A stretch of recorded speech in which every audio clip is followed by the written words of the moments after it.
The night before my stepson Tyler's wedding, he stood hesitantly at the kitchen doorway.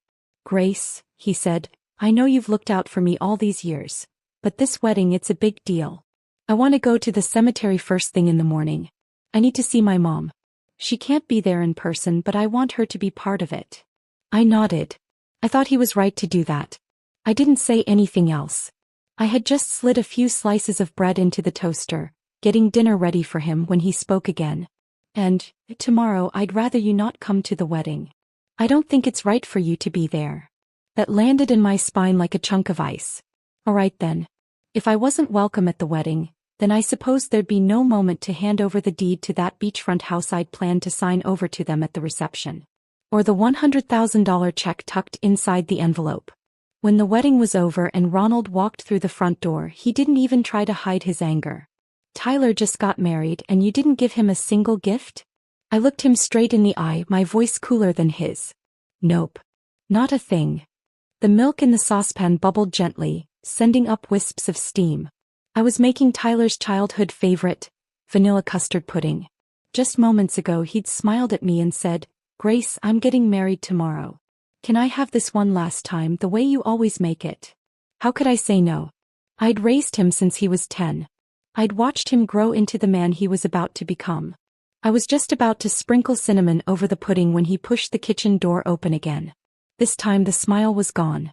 His face had turned solemn. "Grace," he began, "this wedding, it means a lot to me. I want to go to my mom's grave first thing in the morning. Just to talk to her. Tell her what's happening." Tyler's biological mother had died when he was 5.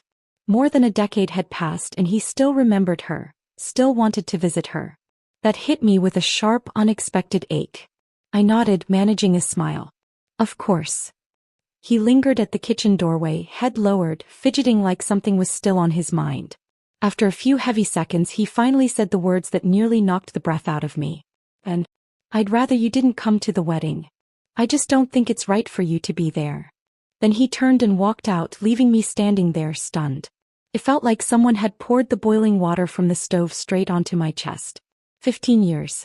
I'd taken care of him for 15 years. And on the most important day of his life he didn't want me there? I fought to steady myself, carried the custard to the living room. Ronald was on the couch, one leg propped up, flipping through TV channels with the remote, not even glancing my way. I kept my voice from shaking as I asked, "Where's Tyler?" "He went out. Bachelor party with the guys," Ronald replied, eyes still glued to the screen. I nodded, but my heart felt like it had dropped into an ice bath. Some loud laugh track from the sitcom on TV echoed through the room, unbearably out of place. I couldn't even muster a smile. Ronald didn't notice a thing. He was used to me like this, quiet, helpful, always doing what needed to be done without complaint. But this time something inside me cracked. I asked, "Did you know Tyler didn't want me at the wedding?" I stared at him, searching his face for the truth. His eyes darted away. He didn't meet my gaze. "Yeah. He just didn't want people to get the wrong idea, that's all." He coughed, reached for the remote again, pretending to be casual. "It's not that he doesn't appreciate you. He thinks it would be better if that seat stayed empty, like it's still reserved for his real mom. You get that, right?" He added, "It's just symbolic. He still sees you as his mom deep down." I let out a laugh in my head. Felt hollow. Tyler was scared of judgment, what people would say, how it might look. He was scared of everyone's opinions, everyone except mine. I was the only one he didn't care to protect. I asked slowly, word by word, "So you knew? And you didn't tell me?" Ronald froze for 2 seconds, then suddenly stood and slammed the remote down on the couch. The loud thud echoed through the quiet room. "Grace, stop being so dramatic. So what if he didn't want you there? You're really this upset over a wedding? You're really going to pick a fight with a woman who's been dead for over 10 years? I used to believe that all these years of pouring myself into this family, loving them like my own, sacrificing without a second thought, would at least earn me a little respect. But clearly I meant nothing. The next morning, before the sun had fully risen, Ronald was already up. I didn't open my eyes, but I could hear everything. The rustle of his clothes, the thud of his shoes hitting the floor, the jingle of his keys. Each sound jabbed into my nerves like tiny needles. He straightened his tie, stepped to the side of the bed and said quietly, Grace, I'm heading out. Do you want me to bring anything for you? I didn't answer. I just turned over, giving him my back. He paused for a few seconds, let out a sigh, then left the room. The door clicked shut behind him and the whole house fell into silence, broken only by the steady ticking of the clock. Hollow. It wasn't until almost 9 that I finally got out of bed, slow and mechanical, like someone had set me on autopilot. I washed my face, brushed my teeth, tidied up the bedroom, each motion numb, detached, like I was watching someone else act out a part in a play I wasn't in anymore. Even the sound of running water felt distant, like it was happening underwater. When I finally made it to the porch and reached for my coat, hoping to catch a breath of fresh air, Joanne from next door was already walking by with her dog. She waved at me cheerfully. Grace, you're out late today. Isn't today Tyler's wedding? I forced a smile. It barely moved my lips. Good morning. Joanne blinked, then her expression shifted awkwardly. She gave a tight smile. Sorry. I shouldn't have said anything. Morning. I didn't explain. Didn't respond. Just gave her a small nod. When we moved to this little town, Tyler was already 10. I remember my parents gently suggesting I ask Ronald to help get Tyler to start calling me Mom, just so it would look more like a real family in front of the neighbors. But Tyler had refused. Stubbornly. Even with Ronald gently nudging him, explaining, encouraging, he never changed it. I was always Grace. Back then I told myself he was just young. Just not ready. I believed, honestly believed, that if I gave it enough time, if I gave him enough love, he would come around. But the years passed. He never did. The neighbors all eventually figured it out. I wasn't his mom. I was his stepmother. And today, me not showing up at his wedding, that would be the next piece of gossip making the rounds. No one would say Tyler was ungrateful. No, they'd just whisper behind closed doors, wondering what I must have done wrong, what kind of stepmother fails to get invited to her stepson's wedding. I used to care. I used to lie awake wondering what I could fix, what I'd missed. But now, I'm tired. Truly, deeply tired. Ronald came back sometime after 2 in the afternoon. He walked in with 2 clear plastic takeout boxes, leftovers from the wedding. One held soggy pasta soaked in heavy cream sauce. The other had slices of cake so sweet I could smell the sugar from across the room. I didn't need a second glance to know I couldn't eat any of it. Not with my high blood pressure, high blood sugar, and all the doctor's warnings ringing in my ears about avoiding junk like this. He set the boxes on the kitchen counter. His face was pinched, sour, like spoiled milk. He stood there for a few moments, looking like he was wrestling with himself, but then the words burst out anyway. Grace, didn't you say you had a gift for Tyler? I turned toward him, my voice like frost. I didn't go to the wedding. How would I give it to him? His face flushed red in an instant. He jabbed a finger toward me, his voice rising. You didn't give him anything? His eyes filled with disappointment. He shook his head and sighed like I was the one who'd embarrassed the family. Then, as if realizing he'd pushed too far, he shifted tones, put on a softer, more reasonable face. You know how Tyler is. Always been that way, gets stuck in his own head. He was probably just nervous. He didn't mean it like that. Don't take it personally. I didn't say a word. I just stared at him, waiting for the line I knew was coming. He actually mentioned you today, you know. He paused, buying himself time, trying to wrap the lie in something warm and believable. He said he remembers everything you did for him. That he's really grateful. I didn't flinch. Not a twitch of emotion on my face. I didn't even bother pretending. But Ronald thought that was enough. He came over, reached out with his soft, pampered hands, the hands that had never scrubbed a dish or mopped a floor, and laid them gently on my calloused fingers. Come on, Grace, he said softly, voice dripping with lukewarm charm. We've been together 15 years. Let's not ruin it over something like this. I'm saying I'm sorry, aren't I? He gave me that weak smile. I didn't even get to eat at the reception. Why don't you make us some sandwiches? We can sit down together and have our own little celebration. He thought that was all it would take. Just one excuse, one easy out. He thought I'd do what I always did, swallow my pride, smooth things over, take care of what was broken. But not this time. I pulled my hand away. Then, without hesitation, I grabbed the greasy containers off the counter and dumped them into the trash with a hard, echoing thud. That sound, that one clean final slam, wasn't just food hitting the bin. It was 15 years of silent loyalty, self-denial, and hoping to be seen, all thrown out in one motion. Don't you know I have high blood pressure and high blood sugar? Who exactly are those greasy leftovers for? I lifted my head and looked him straight in the eye. My voice was suddenly clear, steady, sharp as glass. You're right, Ronald. We've been together for 15 years. So let me stop sugarcoating things. No, I didn't prepare a gift. And yes, I've made up my mind. I want a divorce. Ronald froze. His mouth hung open like a puppet mid-sentence caught in a draft.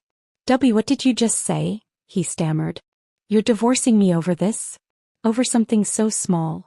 I didn't answer. I walked straight into the bedroom and dragged out the suitcase I hadn't touched in years, its fabric thick with dust. Ronald stood at the end of the hallway, irritation rising in his voice. What is this? Seriously, Grace? Just because Tyler didn't want you at the wedding? I already explained it to you. Are you really still hung up on that? What now, you're gonna storm out and run away from home? I looked at the man I'd shared a bed with for a decade and a half, and I felt something inside me finally snap. He was always so respected at school, admired for being soft-spoken and courteous. But in this house all he gave me was distance, silence, and neglect. I had endured too much for too long. In 15 years I've only left this house once. That was 13 years ago, I said, my voice trembling but resolute. Do you even remember what it was about? He opened his mouth but nothing came out. That's fine. I remember. I stared into his eyes. Let's end this, Ronald. Peacefully if possible.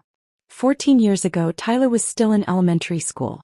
One day the school called to say he'd gotten into a fight during lunch, serious enough to warrant a parent coming in. My heart was in my throat as I rushed to the school, terrified he'd been hurt. But the moment I stepped through those doors he shouted across the hallway in front of his classmates and teachers. I don't want you picking me up. I want my dad. Not you. You're not my mom. He screamed it so loudly the entire hallway fell silent. I froze on the spot. When I stepped forward to calm him down he kicked me in the shin and burst into tears, yelling through his sobs. You're not my mom. You can't tell me what to do. I lost control for a moment. I scolded him quietly but firmly. He cried harder, almost violently, cursing me through the tears. Every word hit like a thunderclap straight to my chest. When Ronald finally showed up his face was like stone. He said nothing, just yanked Tyler aside and hissed something in his ear. He apologized to the teachers, then took us both home. Tyler did say sorry eventually, but he kept sobbing the entire way back like he was the only one who'd been wounded. That night my parents came over only to tell me I'd overstepped. That I didn't understand how to be a stepmother. That I never should have scolded a child in public. Being a stepmother. People say it's easy, people say it's hard. Truth is it's a trap either way. Be too strict and you're cold, harsh, unmotherly. Be too soft and you're careless, clearly not treating the child like your own. Whatever you do, it's wrong. That night I packed a small bag, threw it in the back of my car and stayed at a friend's place for a while. I didn't leave a note. Didn't say goodbye. Didn't look back. The truth is I'd already had a hysterectomy by then. I knew I would never have children of my own. And I thought, maybe I could live like that. Alone. But my parents worried. They saw me getting older, still single, and they pushed me to give marriage another chance. They said Ronald was a good man. Widowed. Raising a boy. He could use someone like me. I gave in. And then just a couple of years after the wedding, my father died of a sudden heart attack. My mother followed 3 years ago after a long illness. I'm an only child. Ronald knows, I have no one else left. So when he stood at the door today and said, "Go ahead and leave, I'd love to see where you'd even go," what he was really doing was confirming the truth he's always counted on. That I have nowhere else to go. But he was wrong. Even if I had nowhere else to go, it was still better than staying in that house as an unpaid maid. I dragged my heavy suitcase up to my old friend Diane's front door. She lived in a weathered house out in the suburbs. The moment she opened the door she pulled me into a hug. She didn't ask a thing, just said, "Come in. We'll talk when you're ready." By the next morning she had already connected me with a lawyer, Valerie Hart. I returned to my apartment. As soon as I plugged in my phone the screen lit up with dozens of missed calls and voicemails. Most were from Ronald. The rest? From those relatives of his who never showed up but always had something to say. Their tone was nearly identical, Start with concern, escalate to scolding, and finish with outright commands. Ronald's cousin left a voicemail like he was reprimanding an employee who'd failed to meet quota. Grace, you've made your point. Now come home already before this turns into a circus. Then came his younger cousin. You're 50, not 25. Running around like this, what if something happens to you? Be sensible and come home. And of course, the queen of condescension, his older cousin Martha. What kind of message are you sending by not coming back? You're Tyler's mom. You're going to be the grandmother of his children. I let out a dry, bitter laugh. 15 years in that house, and this is what I get. Everyone feeling entitled to snap their fingers and order me around. They want me to crawl back? Dream on. I deleted every voicemail in one go. Just as I was about to shut off my phone, another name popped up on the screen. One I recognized instantly, one I hated seeing. Martha, Tyler's aunt. From day one, she treated me like a stain on her family name. She acted like she held the moral high ground simply because Tyler's mother had passed. And now, of course, she had something to say. I hesitated, then pressed play. Grace, you're really not coming home over something this small? You're too old to be throwing tantrums like this. Let's be honest, what kind of man would even want you at this age? Frankly, Ronald and Tyler are the only two who've ever put up with your attitude. Her tone was syrupy on the surface, but every word had barbs underneath. I smiled coldly and hit record. You think I'm still the soft one? Easy to push, easy to guilt into submission? You think I don't know what you've been whispering in Tyler's ear all these years? You really believe I haven't figured out how you taught him to perform just well enough to keep me hooked? I'd known it for a long time. But Tyler had these moments, fleeting little displays of affection that made me doubt myself, made me go soft. I bought into the lie for 15 years. Truth is, if he'd put on a decent show at that wedding, I probably would have kept lying to myself, convinced he was still a good kid. But he didn't even bother to fake it. I kept recording. Martha, you did a hell of a job teaching him how to say thank you. But you forgot to teach him how to follow through with the act. I was going to give him the deed to one of my properties during the reception, hand it to him in front of everyone, along with a $100,000 check.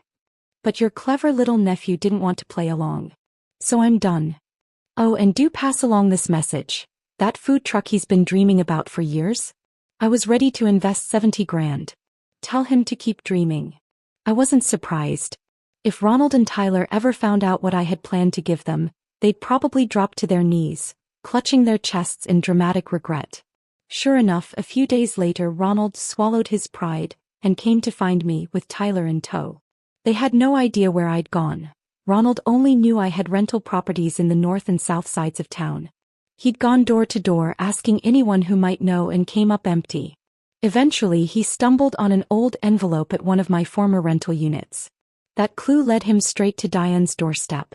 It had only been 2 weeks, but he looked like a man who'd lost control of his entire life. His confidence was gone. His shirt was wrinkled beyond saving, his collar limp and unpressed, clearly missing the woman who used to hold his life together. They stood awkwardly in my doorway, father and son, like kids called into the principal's office. I leaned against the kitchen doorframe. Said nothing. Ronald spoke first. Grace. I'm sorry. It's my fault. I didn't raise Tyler right. Don't stay mad. It's not good for your health. He sounded sincere. His face strained into something like guilt, as if he actually meant it. I took a sip of coffee and stayed silent. Tyler shuffled his feet. It took him a long moment to speak. Grace. I know I messed up. I'm just not good at this kind of thing. I hope you can forgive me. His voice was low. His eyes wouldn't meet mine. His whole posture screamed guilt, same as when he used to lie as a kid and get caught. I looked up at him, cool and deliberate. My voice was even, calm, and sharp as a knife. Tyler, your eyes dart all over the place when you lie. You've been that way since you were little. This speech, was it Martha who coached you through it? The moment the words left my mouth, Tyler's face stiffened. Grace, this is between us. Leave my aunt out of it. Just as I thought. One poke and the mask cracks wide open. Ronald, seeing Tyler lose his cool, quickly patted his son's arm, half-heartedly stepping into his usual performance. Hey, watch your tone with Grace, he said in a mild voice, barely tapping Tyler like he was swatting lint off his sleeve. I knew this act. I'd seen it too many times. The strict father routine always came out when things went south, hoping I'd take the bait and play peacekeeper like I used to. But this time I didn't even bother blinking. When that failed, Ronald shifted gears. Time for the guilt trip. Since you left, I haven't been able to eat a proper dinner. My stomach's acting up again. My shirts aren't ironed. Even my students asked if something happened at home. I let out a soft laugh, not even lifting my eyes from my coffee. Ronald, don't you have a sister? The one who's always doing things for the good of the family? What? She can't make you a hot meal. He was stunned into silence, but Tyler exploded. He had always worshipped his aunt, ever since he was a boy. She could do no wrong in his eyes, probably ranked above his own father. What the hell is wrong with you? He snapped, pointing straight at me. When have I ever disrespected you? When has my dad ever treated you badly? You've lived in our house for 15 years, and now you're just walking out like we're the problem. You don't even explain yourself, just start blaming everyone else. Real mature Grace. I looked him right in the eyes, those furious, self-righteous eyes, and gave a thin, bitter smile. So you're finally done pretending, huh? Yes, I did live in your house for 15 years. And yes, I had food to eat and a roof over my head. But do you even realize what that cost me? I gave up a full-time job with the government. I walked away from my career so I could drive you to school, stay home when you were sick, help you with your homework. That wasn't free, Tyler. I held up my hands, slightly trembling, but my voice only grew steadier. These hands were soft 15 years ago. Smooth. Young. But now. I stretched them out between us. They're covered in calluses. Cracked. Wrinkled. The skin splitting open from years of cooking, cleaning, folding your laundry, scrubbing your bathroom. I turned my gaze to Ronald. Even Diane, look at her hands. She's the same age as me. 50, right? Guess how many times she's cleaned a toilet in her life. That day at Diane's place, she'd banged the table in fury when she heard what had happened. Her hands were like Ronald's, soft, neat, pampered. Time had touched her face, sure, but her fingers still looked like they belonged to someone who lived for herself. Mine? My hands looked like sandpaper, cracked, dry, beaten by 15 years of invisible labor. Same age, same gender. One still glides into dinner parties in heels and silk. The other looks like she's aged 20 years past her time. And yet these two men, this father and son, never once said thank you. Ronald lowered his eyes. He couldn't even look at my hands. His mouth was pressed in a hard line like he was physically swallowing back shame. But not Tyler. Tyler just doubled down. Well, someone else would have married my dad if you hadn't, he said, voice sharp and dismissive. It's just housework. Isn't that what you're supposed to do? The entitlement in his tone was so natural, so matter-of-fact, it actually stunned me for a beat. I stared at him ice cold. Did your aunt teach you that too? You have any idea what your precious aunt actually does around the house? Nothing. Cooking laundry, even walking the dog. That's all your cousin's job. And where is she? Off at the spa, getting her nails done, sipping champagne with her girlfriends. And me? When you had a 103-degree fever, who stayed up all night watching over you? Who fed you medicine one spoon at a time, wiped your body down with cold towels, kept the ice packs coming so your brain wouldn't fry? Was it your aunt? No. She was out drinking lattes and posting selfies. And the laundry? Your uncle's shirts? Wasn't her doing, it was your cousin scrubbing those. Tyler didn't speak, didn't blink, didn't meet my eyes. Because he knew. Every word I said was the truth. I still remember, every time I tried to discipline Tyler, reminded him to study or finish his homework, I'd hear it echo back from his aunt's corner. Grace is too strict. She's cold. No warmth. But you should have seen how she raised her own kid. Not a single corner cut. Your cousin's top of his class now, isn't he?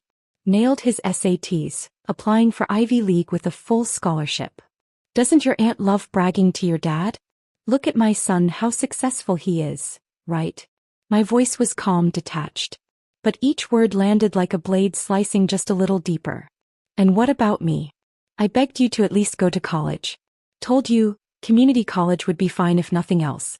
But you bought into her nonsense about making money early, enjoying life young. Ever stop to think how flimsy that logic was? While your cousin was building up his college resume with volunteer hours and extracurriculars, where were you? When you hit 30 with no job, no savings, and a broken marriage, guess who she's going to blame? She'll say, It was that stepmother's fault, she never kept him in line. Tyler's face burned red. But even then he couldn't bring himself to admit he'd been led down the wrong path. And looking at him, defensive, angry, stubborn, I felt only one thing: complete and utter disappointment. But really, I was more disappointed in myself. 15 years. 15 years of cooking, cleaning, caregiving. For what? For a house full of people who still refuse to acknowledge me as anything but an outsider. I don't want to argue with you anymore, I said coldly. Go ahead, make a list. Everything I ever ate, every dollar I ever cost you. Itemize it, calculate the total. I'll pay it all back. But I'm leaving this marriage. That part's non-negotiable. Ronald's brows furrowed. His face was tight with panic. He opened his mouth like he wanted to speak, then hesitated. His knees bent ever so slightly, like he might actually try to kneel. But before he could make his move, Tyler jumped in and ruined it. Oh, you want to talk money? Fine, let's talk. Those 2 properties of yours. The savings accounts. They were all acquired after you married my dad. That makes them marital assets. My dad's entitled to half. The air in the room shifted. My breath caught for a second. So that was it. All that apologizing, all that fake remorse. It was just the warm-up act. I stood up slowly, my gaze locked on Tyler. I spoke slowly, every word like a hammer. I told you when you were little, you should study law. Learn how the world really works. But you didn't listen. And now look at you, you can't even tell the difference between marital property and personal inheritance. You ever heard the term notarized will? I let the corner of my mouth curl into a cold smile. Tyler looked confused. But Ronald, his face shifted immediately. He knew exactly what I meant. My mother, before she passed, had signed a notarized will, witnessed by 2 impartial parties and filed with a certified public notary. It stated, in no uncertain terms, that all her properties, bank accounts, and investments were mine and mine alone. None of it could be claimed by my husband or his child. Not even in marriage. Those assets were not, and never would be, community property. The moment she died, that will went into effect. She left me a legal shield. She saw through people long before I ever did.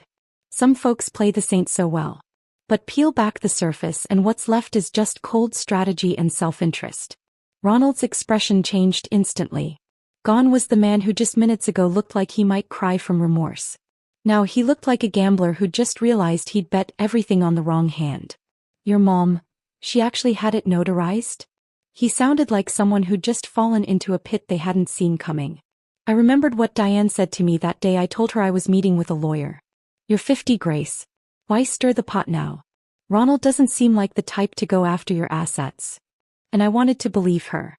Because deep down, who doesn't want to believe the person they loved for 15 years might still be decent?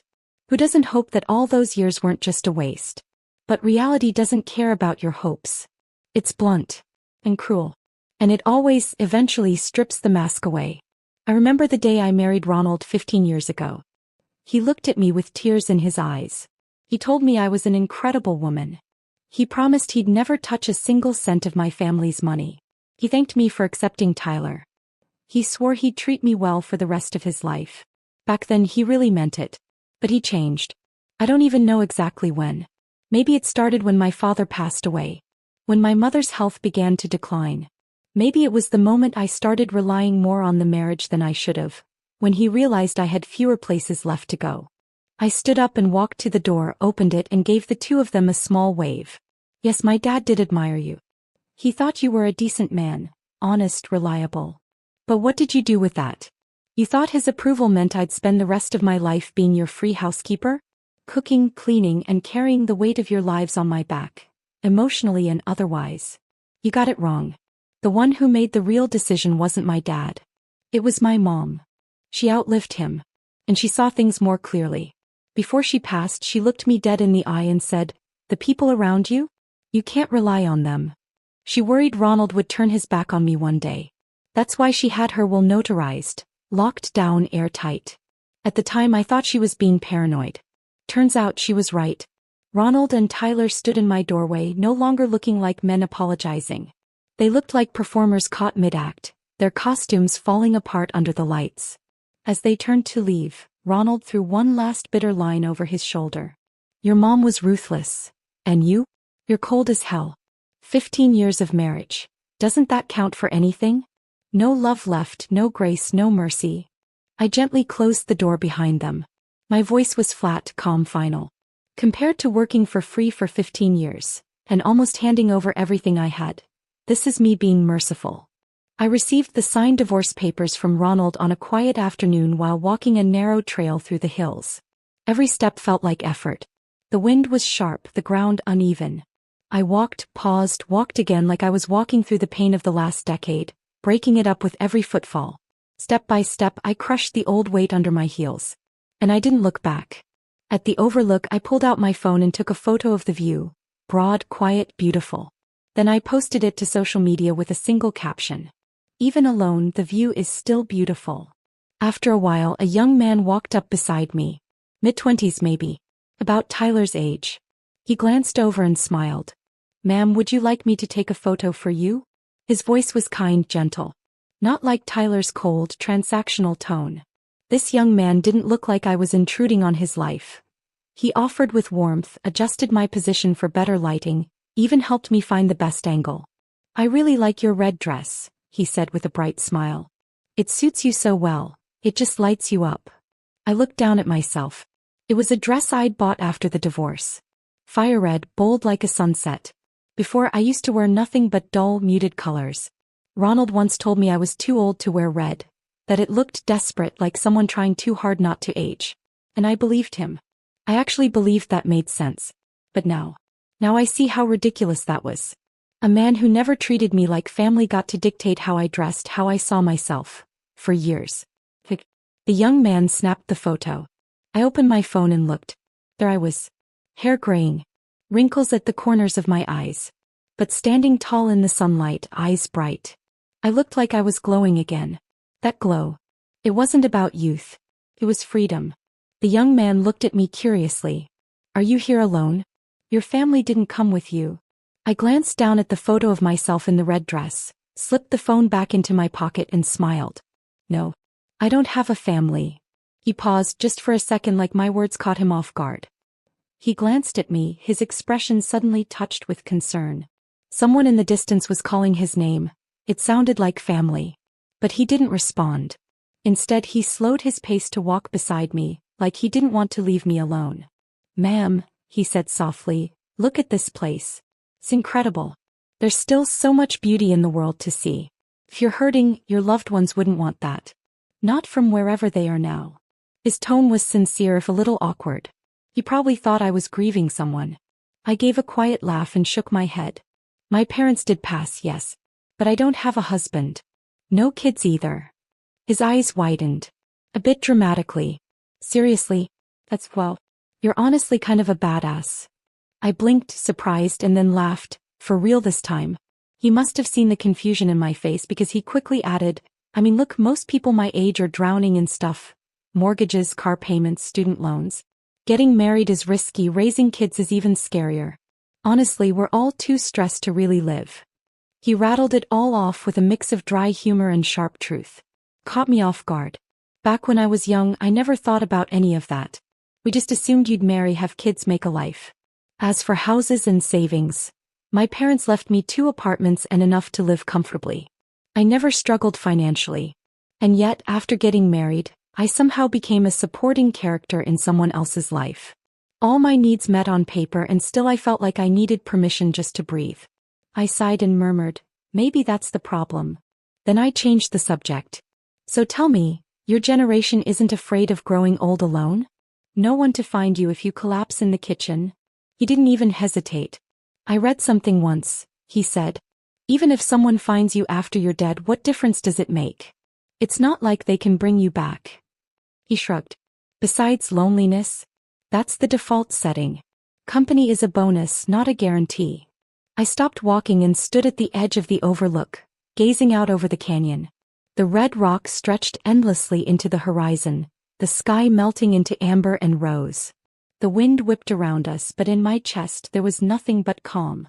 They say young people don't take life seriously, but maybe the truth is, they just figured it out sooner than we did. I stayed there watching the sun dip below the ridge, painting the sky in streaks of fire, when my phone suddenly buzzed. One look at the text message and I almost burst out laughing.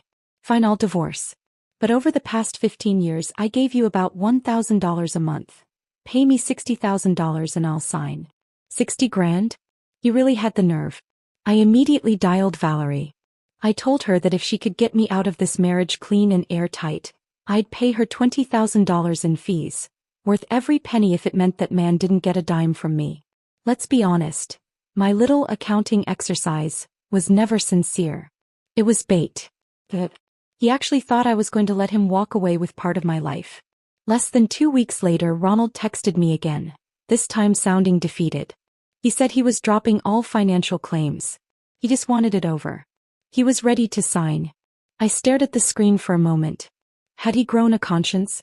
Finally realized what I'd swallowed for 15 years? Was this his idea of making things right, walking away with nothing? I forwarded the message to Valerie. She called me not long after, her tone carrying a hint of smug satisfaction. Turns out your husband's been accepting gifts from students' parents for years. Travel vouchers, prepaid gift cards, even straight-up cash. And some of the school reimbursements he filed look suspicious. I understood her perfectly. I already gave him a quiet warning, Valerie continued. If those little gifts ever make it to the state board, or the press, he could lose his teaching license overnight. He knows I've got the goods. That's why he backed down so fast. I blinked, stunned. I'd expected this divorce to drag on for months, end in a tangle of legal fees and bitterness. But Valerie had him backed into a corner within days, without even breaking a sweat. She didn't sound fully satisfied, though. I was honestly tempted to go for more, she admitted almost casually. But maybe letting him walk away empty-handed is your best win. I stood there, phone in hand, bathed in the soft gold of the setting sun. My eyes prickled. To everyone else, sure, I won. But only I knew what this marriage really cost me. 15 years. 15 years of laundry, groceries, budgeting, cooking, tending to a boy who never once called me mom. No paycheck. No gratitude. Just expectation and silence. My savings chipped away to cover household needs. My routines reshaped to suit their preferences. Even a red dress, too bold, too attention-seeking, was off limits just because he didn't like it. And all of that didn't count as a loss? I exhaled slowly, eyes fixed on the horizon. For the first time in years, my chest didn't feel so tight. A year later, I rented a small corner storefront across from a public elementary school downtown. It wasn't big, but it was warm. Wooden bookshelves stood neatly in rows. Kids' artwork hung on the walls in mismatched frames. Sunlight poured in through the tall windows, mixing with the smell of old pages and fresh coffee. I named it Page Turners. Because every book, every person, every choice, that's a new chapter. I didn't have children of my own, so I decided the kids who wandered in after school could be mine. In little fleeting ways. The store? It was a quiet dream I'd carried for decades. Ever since I left teaching, I'd wanted to open a bookshop next to a school. A place where kids could read freely, talk about characters and galaxies and wild ideas. A soft place for their minds, and for mine. At 3:30 sharp every afternoon, the bell over the door would start ringing non-stop. Hi, Miss Michelle. Do you still have Charlotte's Web? Do you have any books about space? Something for a 4th grader. They called me Miss Michelle, sometimes Granny M. I never corrected them. When I looked into those bright, curious faces, I saw myself at that age. Back when I'd disappear into the library for hours, dreaming about pyramids in Egypt, whale songs in the deep sea, and stars in distant galaxies. But life happened. Marriage. 15 years of living the version of myself other people needed me to be. Now I finally had a world of my own. No one I had to please. Nowhere I had to go. This bookstore? It was my little universe. When Diane stopped by, I was curled up in the reading nook, nose in a novel. She taught 3rd grade across the street and dropped in almost every afternoon before heading home. Been open a month now. How's it going? She asked, setting her bag down. It's good. I glanced outside at the flood of kids and parents spilling out of the school. I couldn't help smiling. She gave me a sideways look. You're reading with those granny glasses on and you're telling me it's good? I laughed, slipping them off. Sure, my eyes are old. But my heart isn't. She tilted her head, a little teasing. Seriously though, have you thought about a retirement community? The nice ones have gourmet meals, staff that wait on you hand and foot, gyms, massage chairs. Give them enough money and no one gives you attitude. I smiled. You don't get it. People don't stay alive because someone takes care of them. They stay alive because they have something to wake up for. She paused. Didn't say anything at first. Then finally let out a long, quiet sigh. A lot of women her age don't get it. They wonder why a woman over 50 would stay single, why she wouldn't rush to remarry or check herself into some luxury senior condo. They think no man, no kids, no family equals someone to be pitied. But they don't know. For me, this is where life actually began. After Diane left, I locked up the shop and strolled a few blocks back to my little apartment near the elementary school. Dinner was a simple chicken burrito, just the way I liked it. Afterward, I took a walk in the park. The hum of people around me made me feel alive. Other than Diane, no one knew I lived nearby. And I liked it that way, low-key, quiet, free. That night, the second my head hit the pillow, I was out. Those years of sleepless nights, of choking on chores and criticism and silence, were over. The divorce cured my insomnia better than any pill ever could. I honestly didn't expect to see Valerie again. She walked into the shop one afternoon holding her daughter's hand, that same gentle but distant smile on her face. He picked up a copy of 100 Years of Solitude. I couldn't help but grin. That one. You picking it for you or for her? I asked. Valerie handed me the book, her tone light but direct. It's for my daughter. I understood instantly. She was an only child too. Valerie stayed a while. Helped me reorganize a few shelves, watched as I rang up customers, wiped the counters, tidied the kids' reading corner. Then as I passed her to stock a new display, she looked up and gave me a quiet thumbs up. Michelle, you're fearless. And you live free. You, more than most, understand that loneliness doesn't mean unhappiness. I nodded. He was right. This past year of living alone had its moments of solitude, sure. But more than anything, it brought peace. No one snapping at me to hurry up. No whispers behind my back calling me overbearing. No one treating me like a ghost in my own home. Do you regret it? She asked suddenly, her voice surprisingly serious. Of course, I knew what she meant. Did I regret walking away from that family? I glanced out the window where twilight had started to settle over the street. Then I said it plain and simple. Not one bit. Look at me now, finally breathing. She smiled and something behind her eyes softened, like something that had been coiled tight inside her finally loosened. Then her tone shifted, playful, conspiratorial. Oh, and I've got something you might want to hear. I raised an eyebrow but didn't speak. Ronald, your ex? He's in trouble. Still, I didn't say a word. Just let her continue. Apparently, some distant cousin of his got drunk playing bridge and spilled the beans. Said Ronald was bumping kids into the honor class in exchange for parent gifts. Gift cards, cash, the works. Some parent overheard and filed a complaint. Now the district board's all over it. I gave a dry little hum. Not surprised. Not rattled. I already knew. The drunk cousin? That was his sister. Weeks ago, Ronald had been blowing up my phone, voice dripping with contrition. Michelle, we were wrong about you. Chris's aunt wasn't who we thought she was. We were blind. Chris regrets it too. Would you come home? Just give us another chance. He sounded like someone who just discovered the electric bill, the water bill, and the tuition receipts all landed in his lap at once. I hung up laughing. Ronald talked about regret like it was born from guilt. But I knew better, it was born from math. He finally realized what life cost without my monthly contributions. And when he found out I'd sold both apartments, he panicked.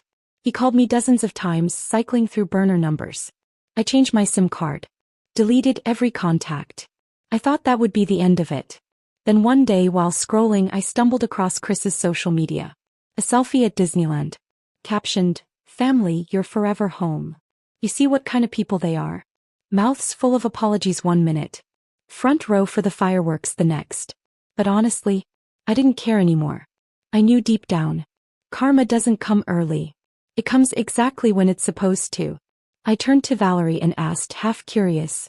You sure are keeping up with their drama, huh? She blinked, then laughed a little, caught off guard. Maybe I got a little too emotionally invested when I helped clean up their financial mess. Watching them eat dirt now, it feels oddly therapeutic. I nodded, not pushing further. All right, enough about them, I said, waving my hand. Talking about them too much ruins the mood anyway. So tell me, Why did you buy 100 years of solitude for your daughter? Valerie lowered her gaze, thinking for a moment. A flicker of something unreadable passed through her eyes. To be honest, she said quietly, she's going to be my only child. Not because I can't have more. I just don't want to. One daughter is enough. But I want her to understand something early on, that solitude isn't something to be afraid of. I looked at her and something in me softened. He was right. I remembered that one line from the book so vividly. No one has ever been able to escape from solitude. It's not a place you leave, it's something that lives with you. Loneliness isn't just a moment. It's a companion you carry your whole life. What really hurts isn't being alone. It's thinking you've finally found connection, only to realize you're more alone than ever. As Valerie gathered her things to leave, she gave me one last piece of unsolicited advice. You should hire someone, she said gently. You're not young anymore, Michelle. I worry about you running this place alone. What if something happens and no one knows? I smiled, didn't answer. Instead, I thought of the young man from the hiking trail, the one who took my photo, and the words he'd left me with. So what if someone finds you? It's not like they can bring you back. He was right. In the end, life is just a long journey toward making peace with yourself. I've already shed so much baggage. There's no reason to pick up anyone else's expectations. What I have now is simple. Tend to this little bookstore. Finish the books I've yet to read. Let the sun hit my shoulders. Brew a cup of coffee when the mood calls for it. Everything else. That can wait on time.